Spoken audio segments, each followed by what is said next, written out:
Gavin, that was too much. Now, Peter and I, we are here to learn, to be inspired. Isn't it, Peter? Yes. And your place is the first place we wanted to come to. So thank you, Mike, for receiving us. And it was worth it. If we have time, Peter will tell you about his, let's call it, struggle to get from Newark to here. But it's worth it, isn't it? It's absolutely worth it. And we had a wonderful morning discussing with many of you. And I think that the students are listening here. I think you are very, very privileged, and you have a very good situation being here at this particular place. I congratulate you for that. I wish the students at home had a similar kind of atmosphere and knowledge milieu, and hopefully we can be able to create some of that and maybe copying from you as well. I'm really impressed. And in spite of what Gavin was saying, we really believe, Peter and I, that much more should be done in the area of global health in Sweden. And again, that's why we are here. That's why we are here. And we have, I will give you some examples to start with from home. And from the medical perspective, from the physician perspective, I'm quite surprised how little the Swedish physicians know about global issues and what kind of challenges we have to meet. There are a minority of the physicians that are really interested in global health issues, but not the majority. And I think that now with the new SDGs, which are global, it becomes local and it's global. And therefore, I think when I had the position as president of the Swedish Society of Medicine, I raised my point was to raise the awareness among Swedish physicians about global health challenges and the issues that we have to deal with. This is the Medical Scientific Society in Sweden, founded over 200 years ago. So I think that the basis for our work and what we do is research, it's education and ethics, and also quality of what we're doing. So we have nothing to do with the union and about salaries and working conditions and so on for the physicians. We are the scientific community promoting these issues to help physicians to work in a good way with the patients. But global health, that was very peculiar. Are we going to do that? Are we supposed to be interested in that? We have so full our agendas with our patients here in Sweden. Well, you have to think, improve your thinking, I will tell them. So therefore, we decided to have a meeting where these issues could be discussed and ventilated. And it was very nice to be in the scientific, so-called, and also public meeting, where the mean average of age was below 40. And the students, so full of students as well, and also physicians, and also people coming in from the street, interested in these issues. It was in Stockholm. And we did it together with the Lancet, and the Swedish Royal Academy of Sciences, and also the Global Health Action, which is the paper, the journal. And of course, Richard Horton from the Lancet, he did an absolutely wonderful job with organizing and helping in pursuing this meeting, of course. So that was done now in more than 2 years ago. But the thing is also that you can't just have a meeting. You need to do more. And this was just the start of something.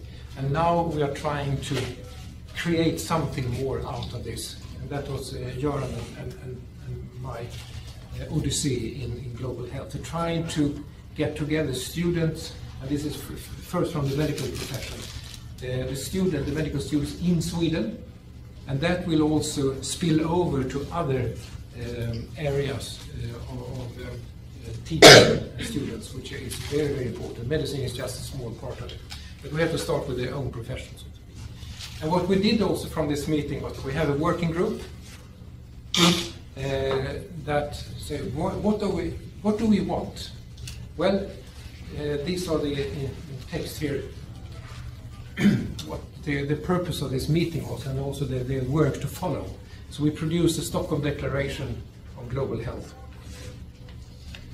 which is, I mean, obvious to you what this is all about. I mean, to promote social justice and to safeguard the well-being of humans, of course, and the environment, but also, I mean, to try to emphasize students to take on global health and lead in the future in this field.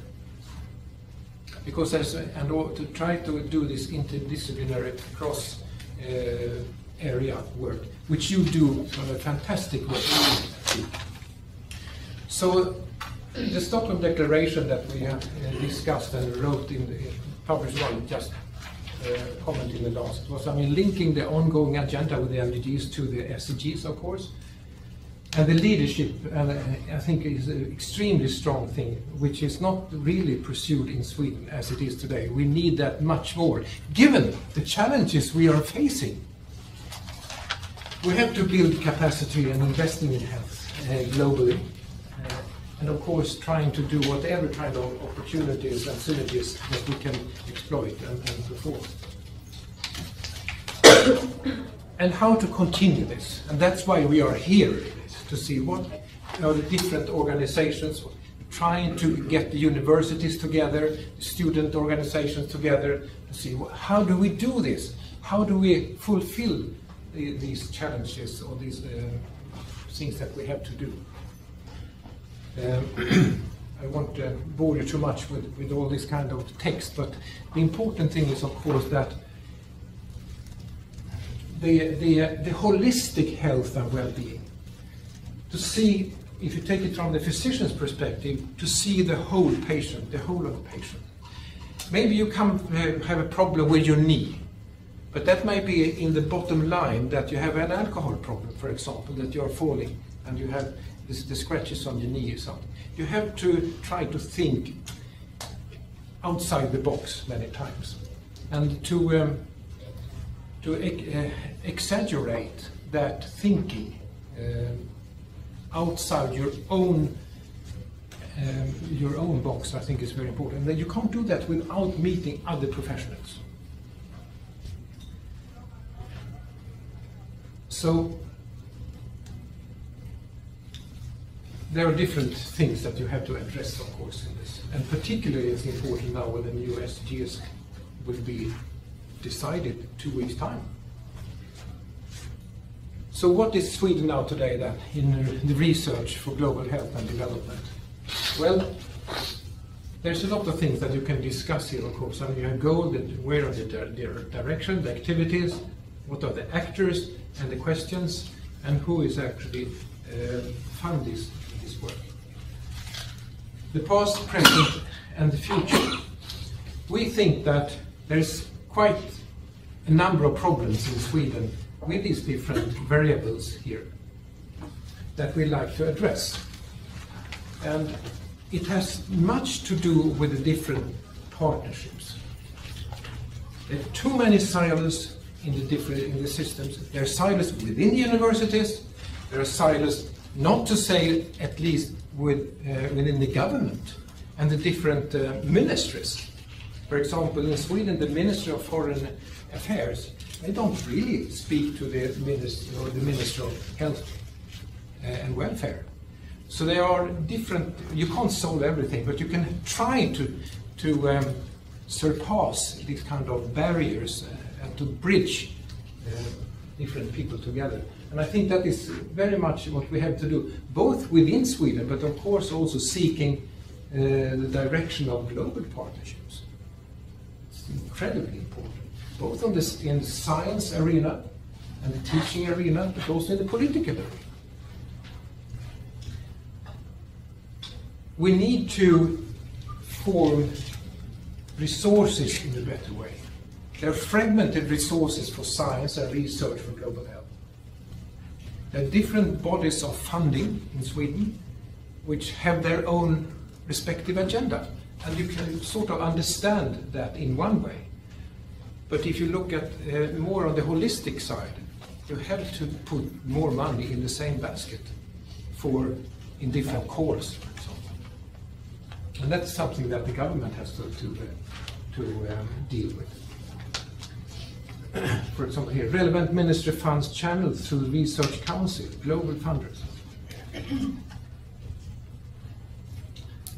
So how does the situation look like at the Swedish universities here? And there are a lot of institutions for higher learning in Sweden. Still, we are a small country, about 9 to 10 million people. Not very much. We must do something more together. It shouldn't be that difficult. 7 medical schools and about 20 nursing schools.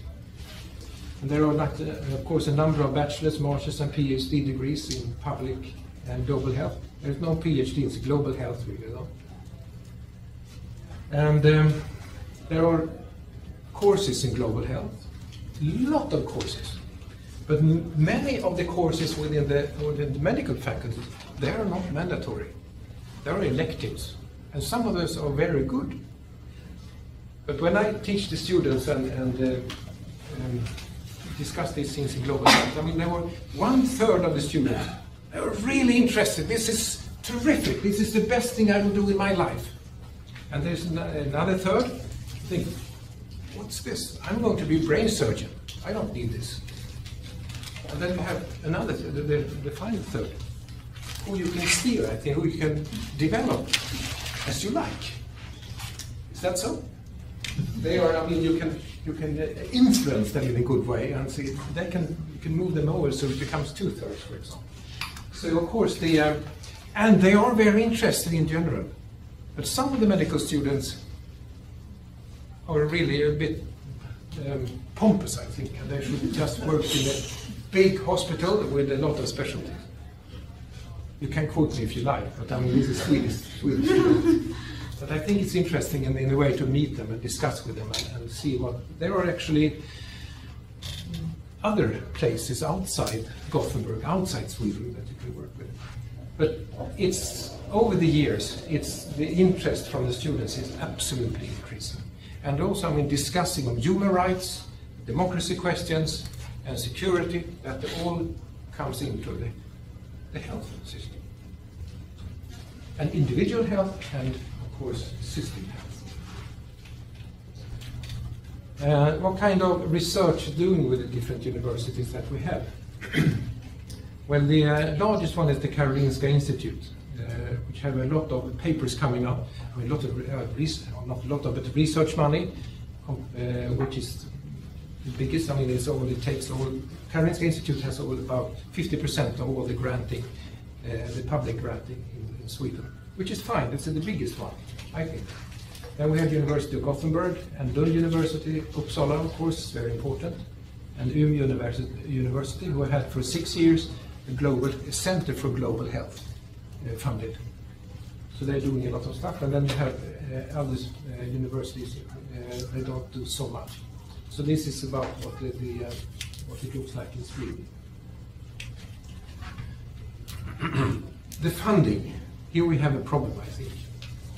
It's always, as scientists, easy to say that there is too little funding. We need more money! Have you heard that before? And I think it's true, actually. And then there's some people say, well, it's a kind of prioritization of the funds. Well, yes, that's true too. But it's too little money in the system for global health research and teaching and courses. As you can see, I mean, it's roughly about $5 million US, for example, for the research for the low middle income countries annually. That's not very great. That's very few money, very little money. And that is particularly to the Karolinska Institute and Lund, Uppsala, Umeå, Göteborg, primarily Gothenburg. You are aware the Gates Foundation gives out $3 billion a year. I sort of know that, yeah. I mean, just to put that in perspective. True. But also, I mean, the Gates, fine, But that has to be put in perspective then versus the governments of the countries. Oh, sure, sure. And I'm not sure that the balance is always understood there, I think. What about the collaborations institutions in Sweden and country and low middle income countries? Here, Göran will talk more about that. And that is primarily sponsored also by SIDA. And you have the Makerere and Karolinska Institute, which we'll come back to. So there's money in there, but it's not that much. $1.5 million. I mean, you couldn't do very much with that, could you? Well, a few things, but still, we need more. So that's my part of presentation of what's going on, the first part. Yeah. And then we can come back later for discussions. So, Göran, please. Unless you want to ask Peter any clarifying questions, I will try to be brief so that there is time for interaction. So that amount of money is per year? Yes. Now, if you put, I'm not going to focus on money. Money is important means, but there are other things of importance. But if you put this in perspective and recall what Gavin said about how much money we give in development assistance, yes. It's of course a challenge. I would say it's provocative. So this is one of the reasons why we decided to try to do something about it. And we've just started the journey. When Mike kindly accepted our request to come here, in the second mail, I think you said, can't you make a presentation? So that's what we are trying to do now. I would like to give a couple of examples, and that's only how it could be. It's not a fair overview. And of course, it's a bit ethnocentric, not only Sweden, but also Karolinska Institute. But basically and mainly in collaborative projects. Now, KI, until very recently, did not have a strategy for collaboration with Africa. So when I was asked to facilitate the development of that, I was very happy. And then I checked around at other universities, including US University. Mike, do you have a strategy for collaboration with Africa, for example? We do you'll hear this afternoon, with some African institutions, but not with countries. But still you do, so you're ahead also there. Now, this area, global health, is full of rhetorics, but sometimes I think the rhetorics are important. And it's a big step for Karolinska Institute to state that it's actually working for global good. So I was quite happy when this thing came into place. Now, let me give an example of how we try to work in capacity building. Peter always emphasizes the importance of the young generation. And those of you that are students, you should have been with us in the meetings before lunch. Our faculty talked about you, and you being the change agents, you steering the development, inspiring faculty. We'll have a chance to see whether that is true or not, if you want to come forward. But that was a very, very, very, very clear take-home message. Now, in this program that has been supported by SIDA, the Swedish International Development Agency, for 10 years, we had 40 PhD finalizing at Makerere University. And we had the ambition not to focus only on individual training, but also on institutional development. Of course, it's not one institute working at one university. So the outcome, we don't take credit for the fact that the PhD theses at Karolinska Institute changed from being monographs that no one reads to being PhDs with separate papers published internationally. We also try to, in the training, network and work with facilitating networks for the PhD students. And work deliberately with trying to get research from the shelves, the results impacting on policy. I don't know how many of you that have heard about the support tools, spells as it sounds, SUPPORT. None? May I kindly and humbly suggest that one or two of you Google those, and then maybe at some stage during your studies look at which instruments that are out there to make research influencing policy, be it policy dialogues, policy briefs, etc., etc. And we work with that with our students, and the global issue Peter already alluded to. Now, one thing that we have found important is this issue of a joint PhD degree. So the students, when they have finished, they get a PhD from Makerere University and from Karolinska Institute. And we also work with the sandwich model. There are a couple of typos here, and apologies for that, which means that students don't stay at Karolinska Institute for 4 years, but they travel between the countries and spend some months a year at Karolinska Institute and the rest in the home country. And if we look back retrospectively at these 40 students, none has left the country. So all are working in different positions in Uganda.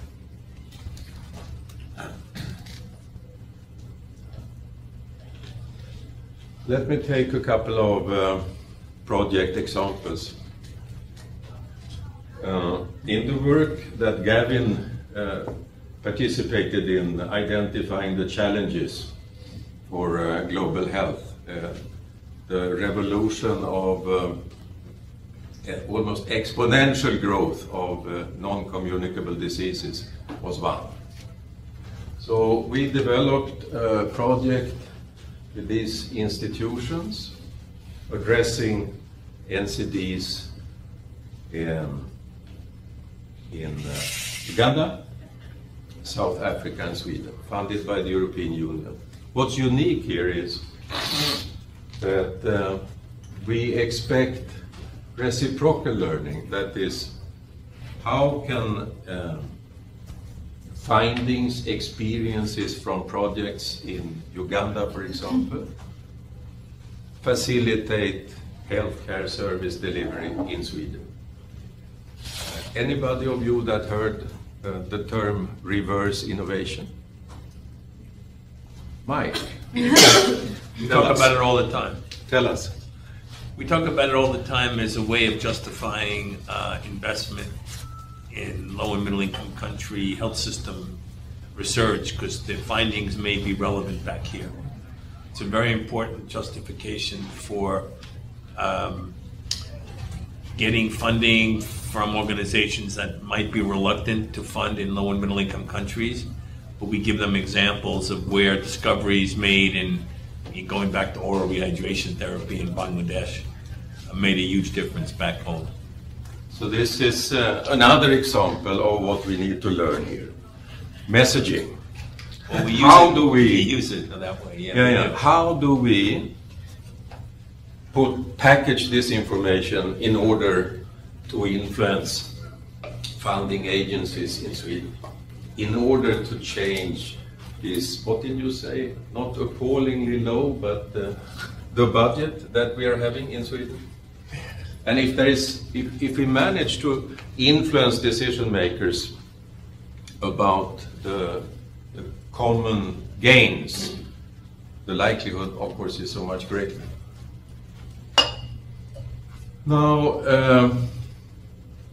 another of the challenges for global health is antimicrobial resistance. So, this is an area where one of the few, I think, where Swedish researchers are collaborating with Duke University. But maybe I should check that first. Are there other areas where there is collaboration? Gavin, do you know? I'd have to look that one up. Yeah, I don't know. Maybe in the basic sciences. But I'd like to acknowledge Anthony So from Duke University, who has been working with us. Anyway, in China, the antimicrobial resistance is a ticking bomb. It's going up like that. And anybody here who is familiar with the Chinese health system? Anybody from China? A few here. Can you tell us a little bit about medicines and how medicines are being prescribed, and professionals and how they prescribe drugs in China? Please. Even though you need technically you need a prescription to get the drugs, but there's it's a gradually gray area. Some of the drugs you need a prescription. Some of them, they say you need one, but you don't need a so officially prescription. So antimicrobial, it's some of the gray one. You can even buy one without a prescription. Thank you. Sometimes it's very helpful for the health services or goods accessibility, because you can get it whenever time you want it. But there is a downside of it. We use it too often. Excellent. Like for my own experience, I have some kind of disease. I cannot say it in English. I know the Chinese words. So there is one antimicrobial drugs that is very efficient for my disease. Most of the time, if I went to the hospital, I know I can get it, but it will take me like 1 week. You need to first go there, check, and also all kinds of checkings in the hospital, and after 1 week I can get it. But I can directly go to a pharmaceutical and just tell him I need these drugs. He will give it to me. So that's a good part of it, the access. But also there's a drugs. What about how the Chinese health system has been financed? Finance. Nowadays is more than 99% of the people have a health insurance, but the reimbursement rate is very low, and the average reimbursement rate is 50%, but it's growing year by year. And also there's a huge diversity between different provinces, and inside the province there's also diversity between the cities and the countryside. And also depends on what your employers are. If you are public employers, like for example mine, I can get reimbursed 99%. But if you are a private one, it depends on how strong your own firms are. For example, if it's IBM, again it's 99%. For example, China Petroleum Company, again 99%. But if it's a small private firm, right, maybe you'll get 10 or 20%. It's an interesting history if you look at the Chinese healthcare like 50 years back, right? You had the barefoot doctors that became the example for WHO to work with the primary healthcare and all that kind of stuff. And then you have the privatization and the market reforms. That's what I'm after. Where drug prescribing was supposed to finance quite a lot of healthcare. And this led to, of course, overprescribing, irrational use, including antibiotics. So anyway, to make a long story short, Swedish Research Council decided to invest some money. So it's not that we don't get any money, Mike. So there are now 4 major projects in China, and one of them is nested where I work, and here you see the different collaborating partners. And what we are trying to do is to apply the One Health project approach. It's not only in human beings that antibiotics often are misused or used in an irrational way. Actually, the pigs in China get more antibiotics than the human beings. And there is a lot of financial sensitivities if one wants to change them. So this project is trying to address the different dimensions of this problem with different sub-studies, and I'm not going to go into it. It's just started, and it's a lot of political sensitivity. It's not easy, as those of you that come from China knows, when things are, let's say, when there is a tension between, on the one hand, evidence and science, and on the other hand, profit and politics. These are the different phases of the project. Understand how and why they are used, antibiotics, and the resistance pattern. Phase 2 is to form interventions, and phase 3 is to test the interventions. So if we are ever invited back here, we'll be able to tell you the results. Okay, then finally, before I give the word to Peter, the network.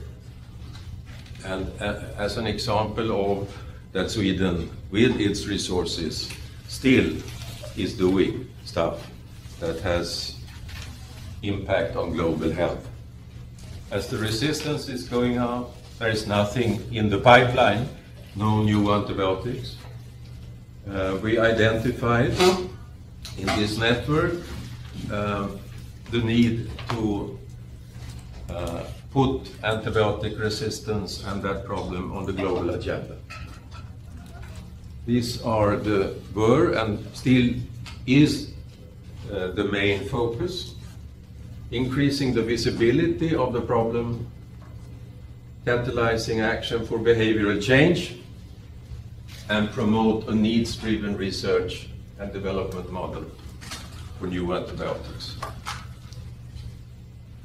Actually, during the Swedish Presidency, it was possible for our Prime Minister to be invited to the White House and discuss this with Obama. I don't know if much has happened in the US, but that you know better.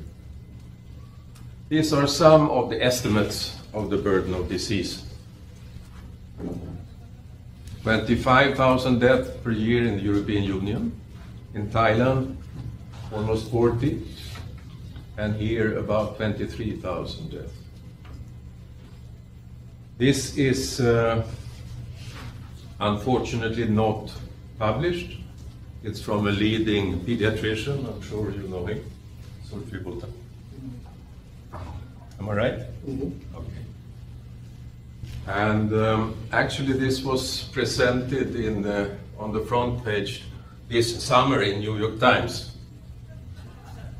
Very high number of newborns dying from resistance due to lack of effective antibiotics. So we need to find a new financing model. We need to make profit from selling of the antibiotics, detach that from the volume. And these are a couple of examples. Now, what's your name, sir? Me? Ken. Ken. Ken. Ken, yes. Ken. Yes. Correctly said that there is an interesting balance between, on the one hand, access to antibiotics, not least in resource-poor settings, and controlling access. And there have been a number of global initiatives, WHO, with its publication, and then with its resolution, and now a new resolution. but papers and documents, that's one thing. Action, another. Not much has happened. So we believe that there is a need for a legal framework, like the Tobacco Convention. Now, these were just a few examples. Now summary to Peter. So, on these very nice examples in global, I think that we need to expand these kind of examples and work. And there are a large and growing number of activities, both in the education, research, and so on. We think that more can be done. Do you also think that more can be done? Well, it's a rhetoric question, isn't it? But Sweden has to do more,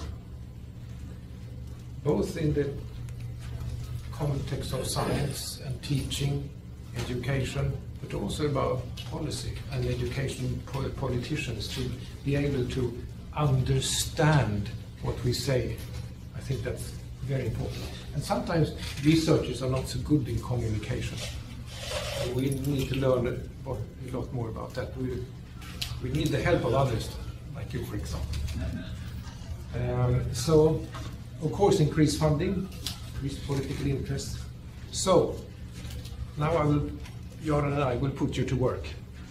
So here's some kind of idea to how to move forward.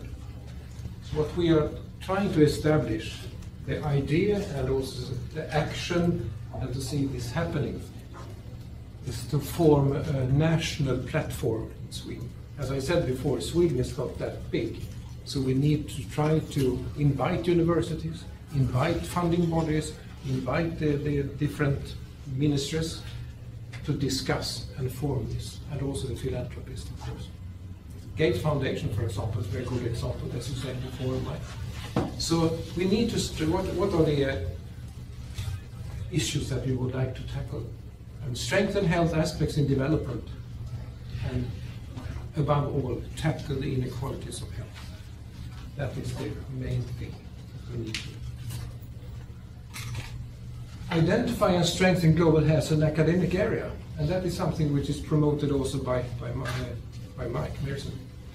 But we also, it's easy to say, but we really need to have the full potential of what that can be like in academic area.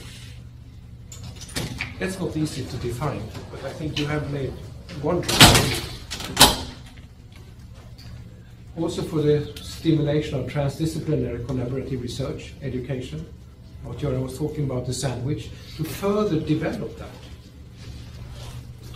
The exchange, we are all global. Of course we should exchange with each other in a much more empowered way than what is happening today, at least in Sweden. Implementation research and prevention. The implementation is action. And that we need to do much more. And given the SDGs, I mean, we have to work a lot with implementation because we know so much already. That's what the politicians used to say. We know so much, but what about implementation? You researchers, you just research new things all the time, but you don't know what is the follow-up? What is happening with the research? And can you just say that, for example, this Lancet series that was published in the beginning of this year as a continuation of a previous investigation is the waste of research. Have you studied that? Have you read those series? I mean, there's a lot to discuss it, but maybe 15% of the research that is spent is actually something that will come the society for the good, and 85% could be waste. It's a very interesting Lancet series about that. So we need to really focus. Initiate and facilitate the Swedish action plan for global health. There is no such thing today. There is no action plan for global health nationally. I think this is including foreign policy. Everyone wants so well and we should do good things, but not involving maybe all the parties. And I think also the facilitator indicates that also that's saying follow-up and action. Strong advocacy, political in terms of. Richard Hortons usually say that the universities and the researchers and scientists, they should be much more political. Science-based, of course, not just thinking and I think that and this is probably good, but science, evidence-based. We are hiding. And he says, open the doors, as Richard usually says. And I think he's damn right. And we are too weak in this, so we have to increase that and be much more active. And that's one thing that we're trying to do. So, is this a good idea? Or what do you think about this? What should we do? Help us. Mike. Well, first of all, thank you for sharing with us. I see two, maybe put that last slide back. I'm wondering whether, if I were thinking of a Swedish Institute for Global Health that tried to achieve, let's say, the bottom 3 bullets there.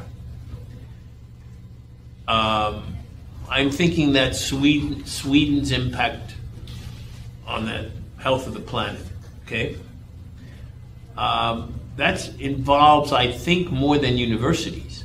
It would involve a much broader, your companies, your NGOs, your much larger multi-sectors, I would say.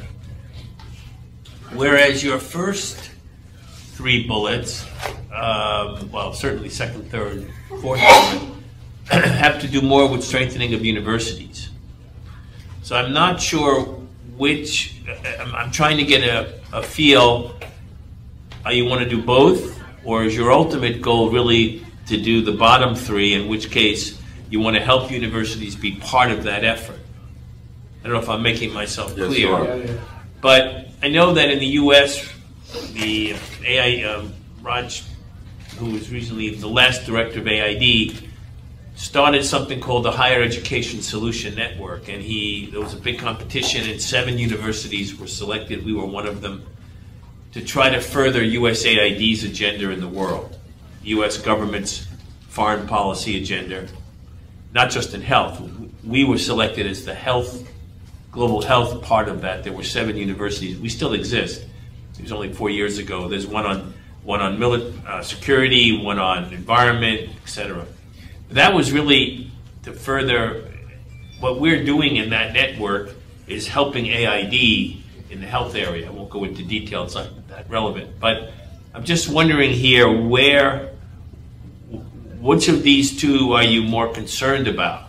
Because you could, if you look at what the Fogarty International Center does or other parts of NIH, it's primarily to strengthen universities to be able to do more in global health for various reasons.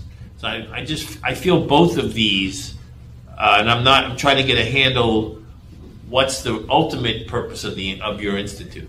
I don't know if I've been clear, but. Yes, you have. I think that was very clear. And the problem maybe is that you perhaps want to do too many things. Well, not necessarily. I'm just trying to get clarity, actually. Yeah. Shall I stop? Yeah. And then you'll see whether we agree or not. I think, by the way, The 2 of you. I think this agreement is a good part of the academic life. So I don't think we need necessarily to agree. Thank you very much for this very clarifying question. I think it's really to the point. In my mind, we want to do this, and strengthening universities is part of the solution. Right, so that's a kind of tool. Secondly, exactly what Peter said. That's what we are wrestling with, namely, what can 2 small people like us do? Well, if I with this huge thing? And if we think this is the right thing to do, how do we do the right thing right? Well, let me just say to take that one more step. The problem we face in the U.S. is how do we get faculty whose careers and promotions and advancements, you know, follow different paths depending on where they sit in the university, what department they're in, what school they're in. How do we get them to believe that that's what they want? Not many will want to do the bottom three. And so the challenge is, if you're going to strengthen universities, are you going to strengthen universities in global health because there are a lot of students that want to major in it, because there are a lot of students that want to take master's and PhD in it? Or are you primarily strengthening it to help in the bottom three bullets, in which case you have to think about that, how universities can do that, because it's been a challenge in the United States, for example, to get university faculty, many, now some you can, but to get many to want to participate in those bottom three bullets, because it may not always advance their careers with their peers within their universities. Absolutely right. I mean, I think we are having the same problem in Sweden as well. Many of the scientists, they want to stick to their career path, and they publish all the papers and all what have you around that. So I mean, but still, I mean, the university's task, and the university is the cornerstone of the society. And as I used to say, is that, I mean, my salary is paid by taxpayers. So I need to pay back to the society, and that is also this part down here. Sure. But in order to do that sustainably in the future, you have to fill up here with the students and the research teaching careers. What do other faculty here think, or students think? I think the benefit of being older is it doesn't matter. Right. Right. Once you reach a certain age, you can do it. But when you're young, I mean, you know, you're trying to get yourself promoted, and they want you to go do all these glorious things, but how's that going to get me promoted is the problem.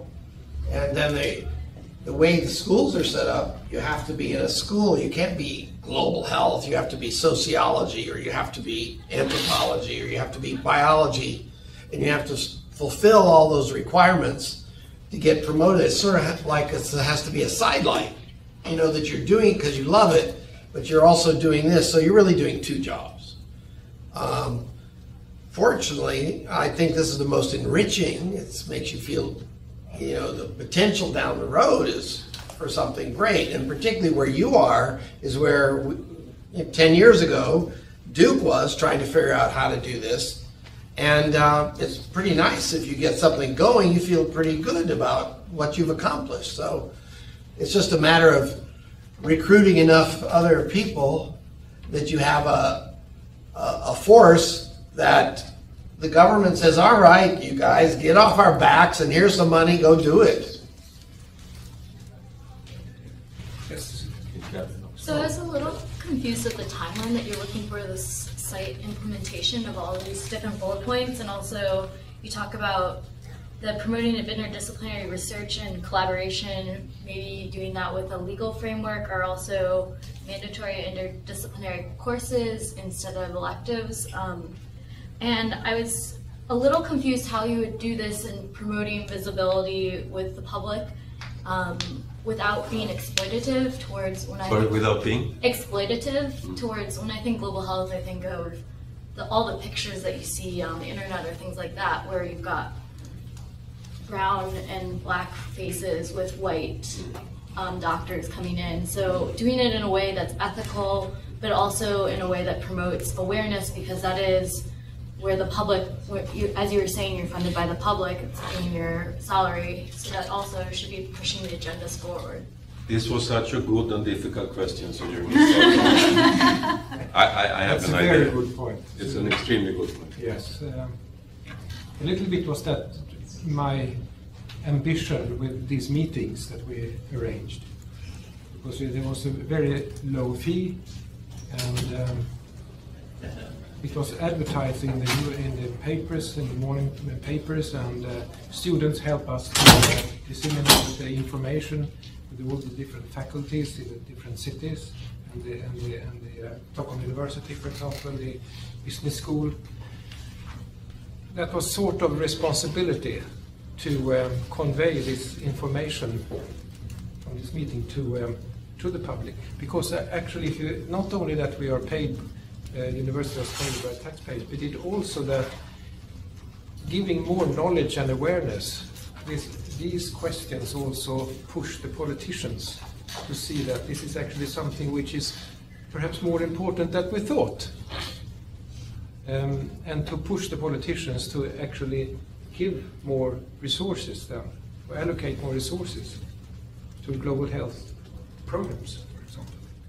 So it's both ways, and I think we can not only just discuss with the politicians and the ministries, but we need also to engage people. So can you create a timeline with specific goals you want to hit by certain years and things like that, so it's very tangible for people when you're presenting it, or is that something you've already done? No, we haven't. I mean, we are just in the beginning, and we are very happy that we are here in the beginning. We get a lot of good advice. We are also certain that some of the key stakeholders should be invited to discuss some of these things and actually probably create them together with us, rather than, I mean, it's a big difference between the situation of Peter and myself and Mike here. Very big. And I'm not only talking about your intellectual capital, sir. I'm also talking about the fact that you got $30 million. And our job is to start raising that amount of money and to message stuff and in a way that will enable us to get some, and not us in person. And your intervention is very helpful. So we just have a minute left. I'm going to take the prerogative of just two quick comments from me. One is just following on from Mike and Dennis's comments about the importance of incentivizing researchers to do this work, giving them credit actually in their promotion somehow. And secondly, this bullet around the Swedish Action Plan suggests that this institute has to have very close outward ties to CEDA and other development agencies, and perhaps also there are opportunities for CEDA to fund particular research fellowships. DFID had an economics research fellowship some years ago, and that might be a way forward. I'm taking Peter and Göran for lunch now, so let's give them a